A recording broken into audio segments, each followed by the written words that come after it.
You could feel it in the courtroom, the way the walls seemed to lean in. The way every pair of eyes, from the bailiff to the judge, darted toward you with suspicion. You were the villain. The monster. The one they had hunted for years. And you couldn't even recognize the reflection they had painted of you. 3 years. 3 whole years you spent running from a shadow you didn't create. 3 years where every headline screamed your name like a warning shot, killer on the loose. 3 years where your life became a ghost town, and the only voice louder than your guilt was the voice of the real killer, laughing, taunting, slipping right through their fingers like smoke. The courtroom buzzed with excitement. Reporters lined the back wall, their cameras blinking like heart monitors. The prosecutor, slick in his $1,000 suit, was already smirking before the trial even began. To him this was a formality. He didn't see a young black man wrongly accused. He saw an easy win. Another notch on his belt. You have the right to remain silent, they had told you when they cuffed you outside your mama's house. But silence had become your enemy. Silence had let the real monster breathe free air while you choked in a cell. Today was different. Today you weren't fighting alone. 3 years ago, a string of murders rocked the city. 5 victims. No connections. No patterns. Just bodies left behind like signatures, and letters sent directly to the police, mocking their incompetence. Catch me if you can. You'll never pin this on me. The city was terrified. The police were desperate. They needed a face. They needed a name. And when they found you, a kid from the wrong side of town with a record for petty theft, you fit better than any puzzle piece they had ever forced into place. They twisted your past, stretched your mistakes until you became the monster in their bedtime stories. Evidence? Witnesses? Paid off or threatened. Alibi? Ignored. The public wanted blood. The prosecutor wanted headlines. And the killer wanted the game to go on. The trial started ugly. The prosecutor strutted like a peacock, flashing doctored evidence and smug words. The jury leaned forward, eating out of his hand. You stayed quiet, your heart pounding so loud it drowned out the lies. Until she walked in. Your mama. Tiny, trembling, but with a fire in her eyes that no prison could contain. And in her hands, a letter. The killer's last letter. Not sent to the police this time. Not sent to the newspapers. Sent to her. The courtroom froze. Your mama's voice shook as she read it aloud. You're protecting a boy who doesn't even know you're hiding my sins. How long before you tell them? The prosecutor leaped up, shouting about inadmissible evidence. The judge banged the gavel so hard it echoed like a gunshot. But the damage was done. The jury's faces changed, confusion, doubt, fear. The power in the room shifted like a tidal wave. The letter was signed with a name. Not yours, but the name of the detective who first arrested you. Detective Howard Langston. The man who sat smugly behind the prosecution table, polishing his badge like it could scrub away the truth. It all came out after that. The real killer wasn't some mystery figure lurking in alleys. It was Langston himself. A cop who knew the system better than anyone. Who planted evidence. Who taunted his own colleagues for the thrill of it. And when things got too hot, he pinned it on someone he knew wouldn't stand a chance. The prosecutor's face turned from pink to purple as witnesses started recanting. As evidence got tossed like garbage. As your lawyer, a public defender who had been treated like an afterthought, laid out a case so airtight the jury couldn't even look you in the eyes anymore. And when the judge finally threw out the charges, it wasn't just a victory. It was an earthquake. You walked out of that courtroom a free man, but not the same man who had walked in. You were scarred. You were hardened. But you were free. Outside, your mama wrapped you in her arms so tight you thought your ribs might crack. The cameras clicked. The reporters shouted. The city watched. And for the first time in 3 years you lifted your head high. Justice had been served. Or so you thought. Because just as you turned to leave, a black SUV screeched to a stop at the curb. The window rolled down. And from the shadows inside, a voice you recognized whispered, "You think this is over?" The moment that black SUV pulled up, you knew freedom wasn't free. You hadn't even tasted the air outside that courthouse before the world reminded you, the system doesn't apologize. The guilty don't forgive. And the powerful, they never forget. The window rolled down halfway, just enough for the words to cut through the summer heat like a knife. "You think this is over?" It was Detective Langston's voice. The same man who had framed you. The same man your mama had exposed. But it didn't make sense. He should have been cuffed, chained, locked up in a cell so deep he'd forget what daylight looked like. Instead he was free. And smiling. You froze. Every instinct screamed at you to run, but your mama gripped your hand tight. "You stand tall, baby," she whispered. Don't let him see you break. The SUV peeled away, tires screeching, vanishing into the city like a nightmare dissolving in the daylight. But you knew better. The nightmare was just getting started. The days that followed were pure chaos. Your name was cleared, officially. The media flipped the story like pancakes, rushing to crown you the new face of injustice. Interviews, photo shoots, even offers for book deals. People praised your strength, your incredible journey. But none of it mattered when you saw the shadow under your window at night. When you heard the phone ring once, twice, then nothing but breathing on the other end. They wanted you to believe you were free. But fear was the new prison. One evening, your mama sat you down at the kitchen table, the same table where she once braided your hair and fed you hot biscuits when the world outside got too cold. You think justice means the fight's over? She said, voice low, trembling. Justice just means you finally in the fight. Now you gotta win. You didn't want to hear it. You wanted to believe the nightmare ended with the judge's gavel. But then the threats started. Your landlord slid a pink eviction notice under your door. No reason given. Your job reconsidered, your offer. Neighbors who used to smile at you now crossed the street when you walked by. You weren't just fighting Langston. You were fighting an entire machine that couldn't afford to admit it had tried to destroy an innocent man. Then the real hit came. Your mama's house, the only thing you had left, caught fire. The firefighters said it was an accident. But you saw the gas can tossed in the backyard. You smelled the lie in their eyes. Everything gone. Family photos. Your little brother's baseball trophies. The letter, the one that had exposed Langston. All of it burned to ash. And for the first time since the trial, you broke down, sobbing in the ashes of your own life.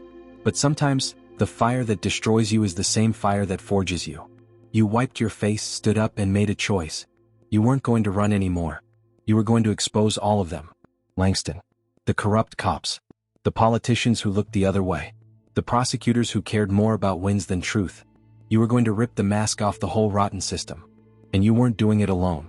Because in the ashes of your mama's house, you found something the fire hadn't destroyed. A flash drive. Your mama had hidden it inside a hollowed-out Bible. Inside it? Recordings. Emails. Proof. Names. Langston hadn't worked alone. He was part of something much bigger. A network. And now you had the key to blowing it wide open. The next morning, you showed up at the one place they never expected, the TV station downtown. You handed the drive to a reporter who had once called you a dangerous criminal. You looked her dead in the eye and said, "Run the truth, or be buried by the lie." She hesitated.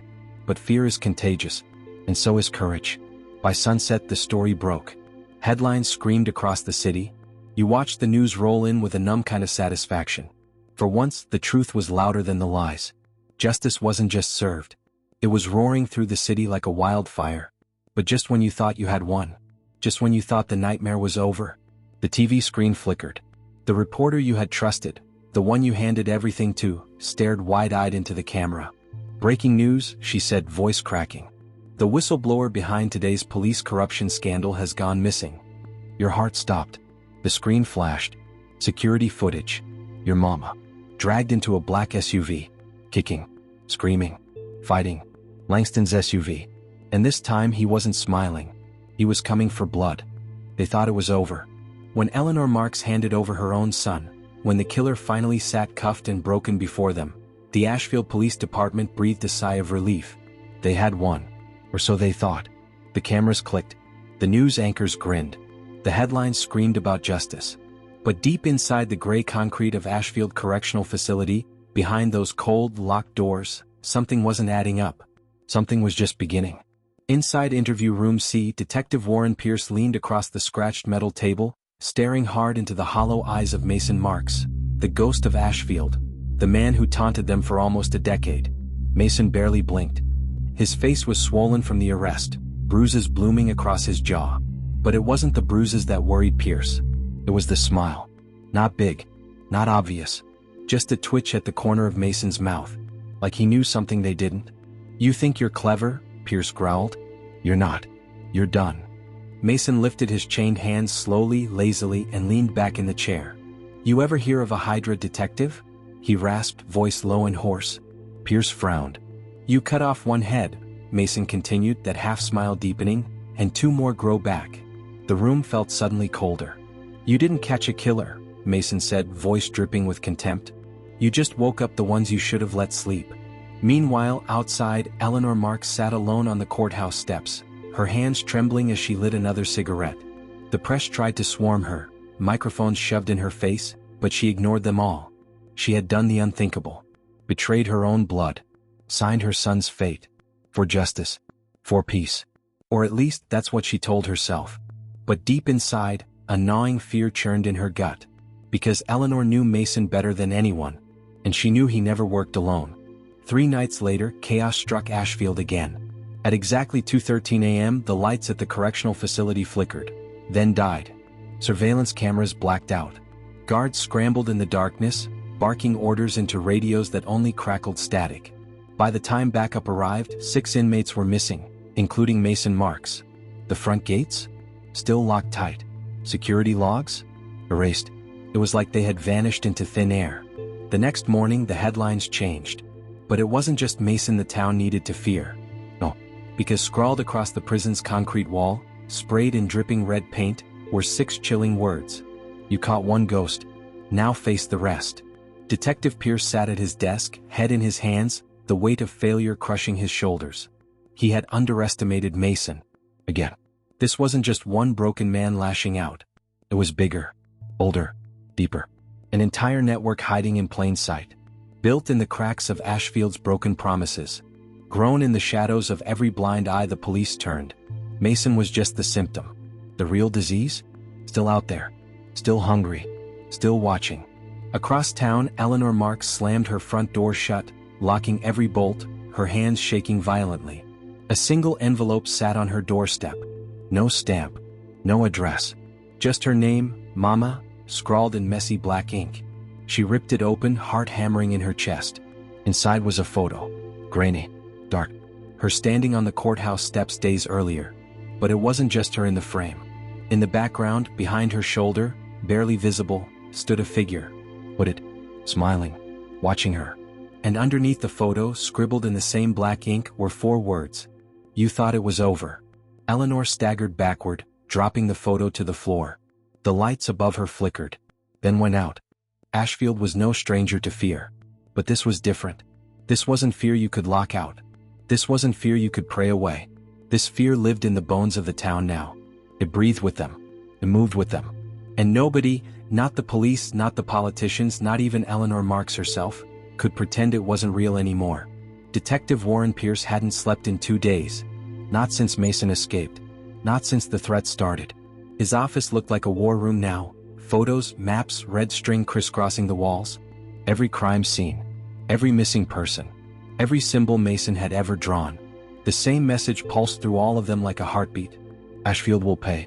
But the part that kept Pierce awake wasn't just Mason's escape. It was how he escaped.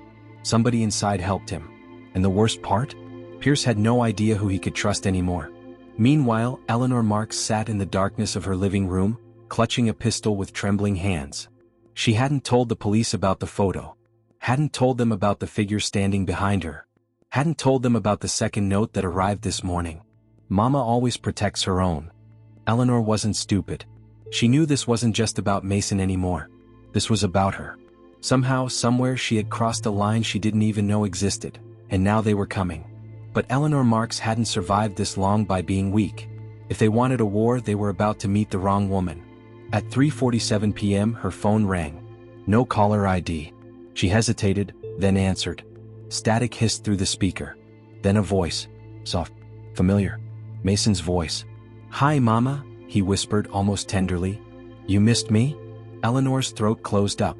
You're sick, she hissed, heart pounding. No, Mason said calmly. I'm free. And then he said something that turned her blood to ice. You think you ended this by turning me in. A beat of silence. You don't even realize, you just lit the match. Click. The line went dead. And in the distance, outside her boarded windows, Eleanor could hear it. A single car engine idling. Waiting. Watching.